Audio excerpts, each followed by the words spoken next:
Hello everyone, how are you doing? This is MD Tech here for another quick tutorial. In today's tutorial, I'm going to show you guys how to add your Google account to your Samsung Galaxy phone.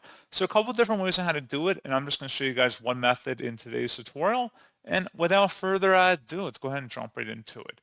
All you have to do is swipe up on your home screen and select the Settings gear button.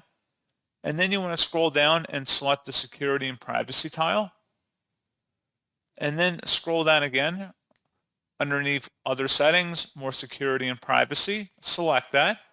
And then scroll down underneath Autofill Service from Google, Save Passwords, Credit Cards, and Addresses. Go ahead and select that.